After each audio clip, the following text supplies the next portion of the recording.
Hello there folks, welcome into today's video. Boy, do we have a lot to talk about in today's video in regards to what's going on in the market, what's going on with stocks, some important things to show you in today's video. Wall Street's a little bit in shock right now by what's just transpired, and I want to show you exactly what's happened here.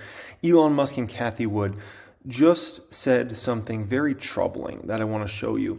And if you are bullish on Tesla's numbers for the next year, I think this matters in a pretty significant way coming out of what Elon Musk just kind of reiterated essentially, okay?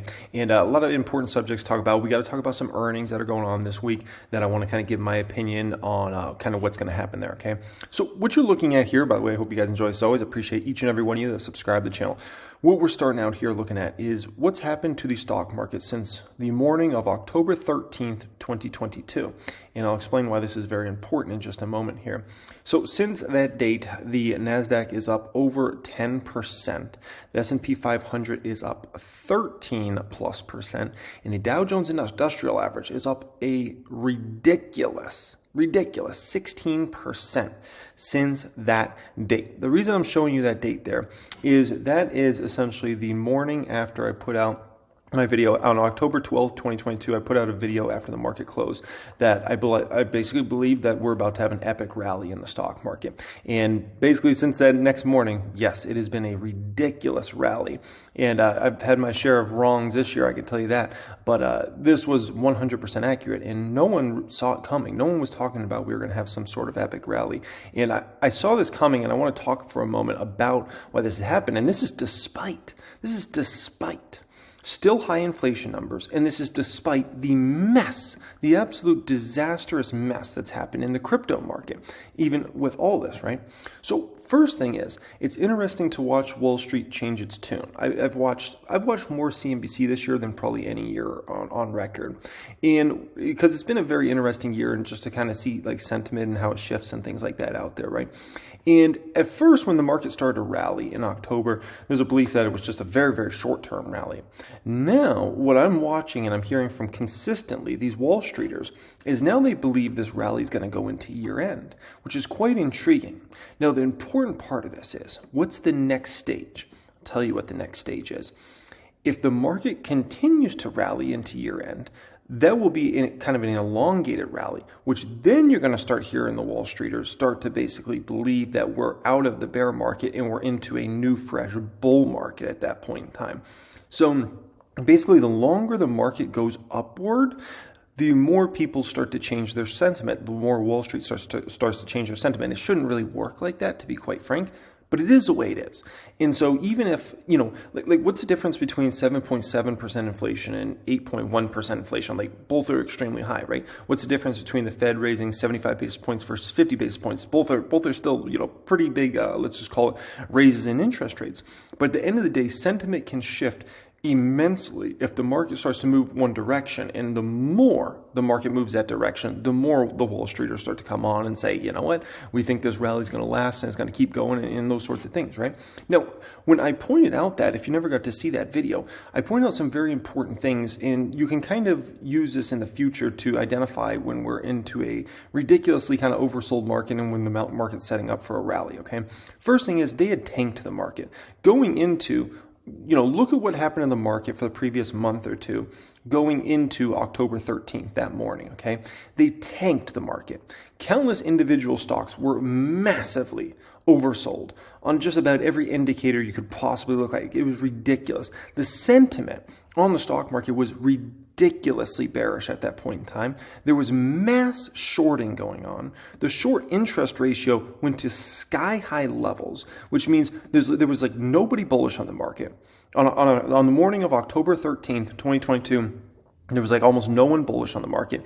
There was ridiculous amounts of shorts going on out there, ridiculous amounts of put options, right? And I covered all this in that video. And basically, I described that we were in ridiculous oversold territory. There's, people were way too far on the short side, put options and things like that. And what I saw is a year-end rally coming, an epic rally at that, right? And the reason being is many different fronts. I thought earnings probably wouldn't come in as disastrous disastrous. And sure enough, like earnings haven't been great by any stretch of the imagination, but they haven't been enough of a disaster to make everybody say, oh, I gotta sell all my stocks even more, because everybody that almost wanted to sell is already sold at this point in time. So you had that happen, right? Also, like when the market gets that overwhelmingly bearish, at some point in time, it's just like, who's left to not believe in the market at that point in time, right? I mean, that time period, I mean, you're talking about only 20% of investors were bullish on the market the next 6 months. That's, ridiculously low numbers. We were talking about some of those weeks in October where like 55% plus of people were bearish on the market the next 6 months. And you're going into essentially a situation, and I described this, where, once the market starts to roar and starts to rally, the more Wall Street has to pile on. And the reason being is you can't underperform the market into year end like that. That's how you lose customers. That's how you lose your clients. Also, we know Wall Street loves year-end bonuses. Hey, you know what? If the market goes up massively at the end of the year, you can get some nice bonuses out there. So you had it wasn't like there's just one or two factors going in. And that's, I don't make a lot of like shorter term stock market predictions, right? About like, oh, this is going to happen over the next month or two. But that I felt very comfortable kind of sticking my head out there and doing that, just for the mere fact that everything lined up perfectly. Everything lined up perfectly. It was a multitude of different factors that were going into that honestly set us up for this whole situation, right? Now, I'm seeing this sentiment out there, and it's quite frustrating. And this is from folks saying things like, and it's the Wall Streeters saying things like this, right? Stocks can't bottom until a retail investor gives up. Well, first off, like, do they really need every single retail investor in the world to give up on the market before it's allowed to go up? Is that how this works? Like what are we talking about here? The fact is massive amounts of retail folks already are long gone, okay? Long gone out of the market at this point in time. The only people that are left at this point in time are really in this for the long run. And cheers to everybody out there. Shout out to you who's staying in the market for the long term. But anybody that was hoping for short term, I'm going to make money real quick in the market, or any of those folks, they're gone. They're gone. They're so far gone, it's not even funny.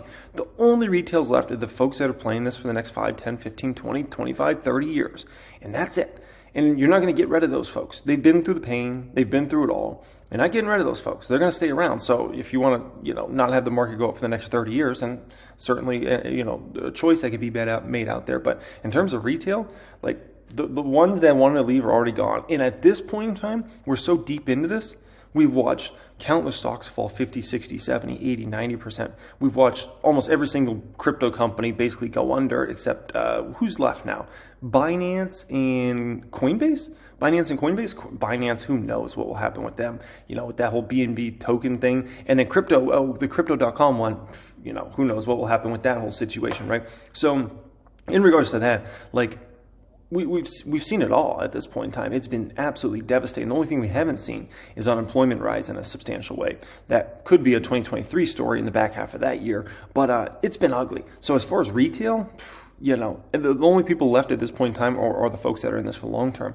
So Cathie Wood put out this recently here in the last few hours. It says, if inflation is unwinding, as we believe, then we could be heading back to the future, the roaring 20s. The last several general purpose technologies evolved at the same time, telephone, electricity, and the internal combustion engine. The setup is remarkably similar. Now, Cathie Wood also says, if the Fed does not pivot, the setup will be more like 1929.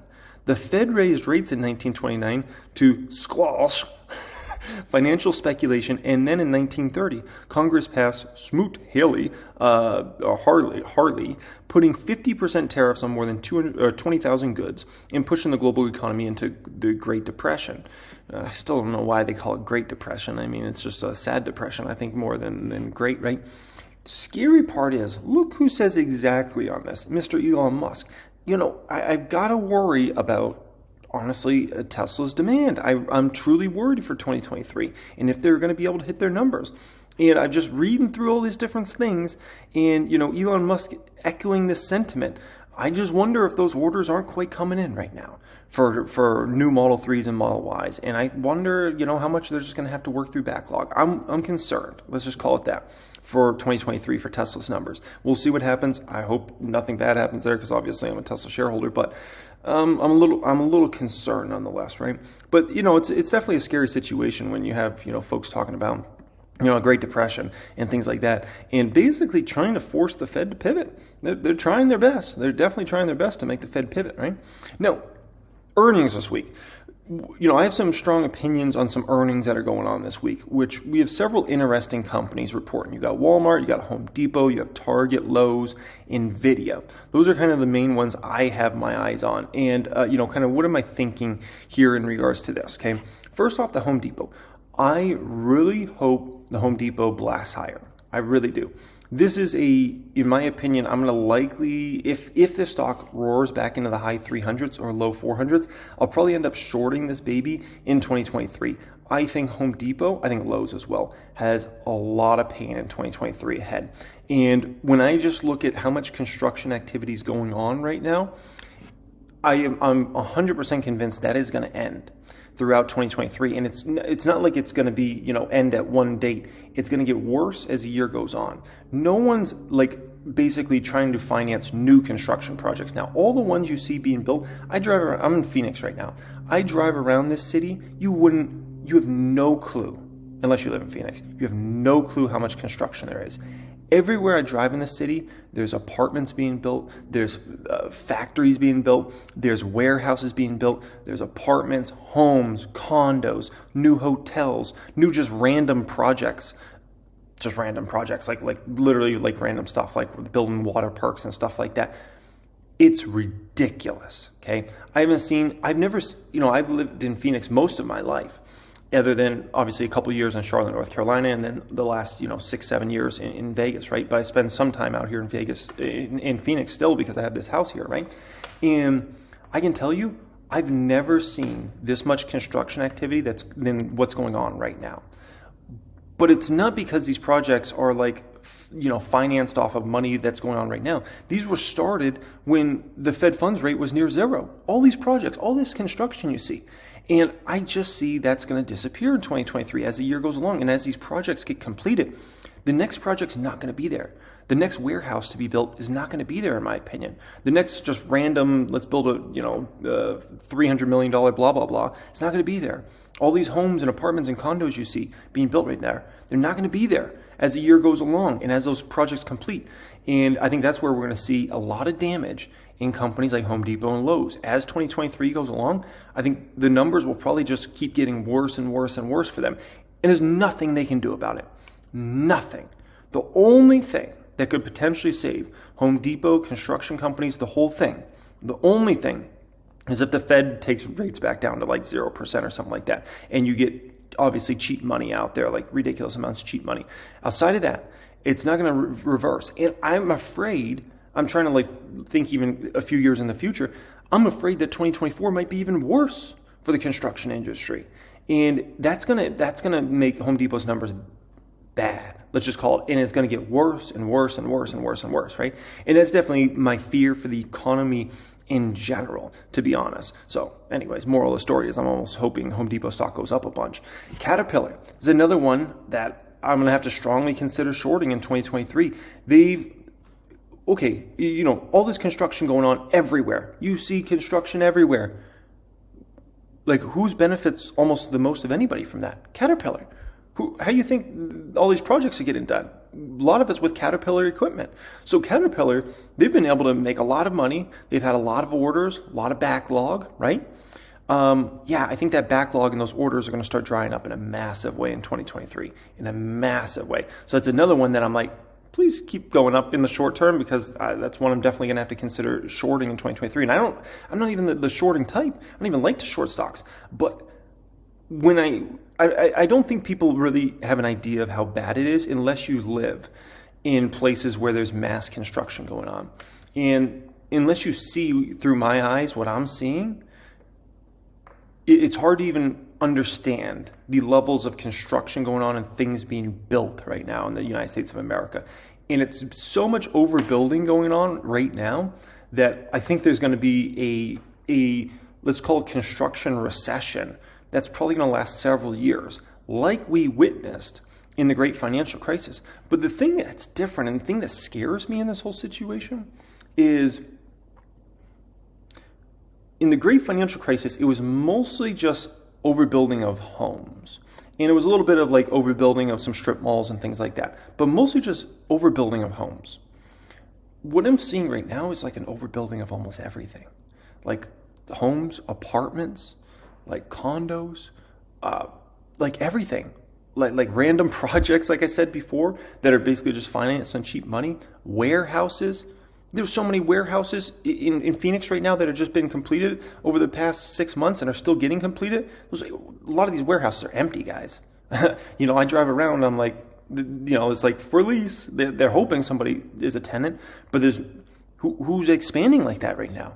This isn't a time, if anything, it's going to be a time of contraction rather than expanding when it comes to a lot of these sorts of companies, right?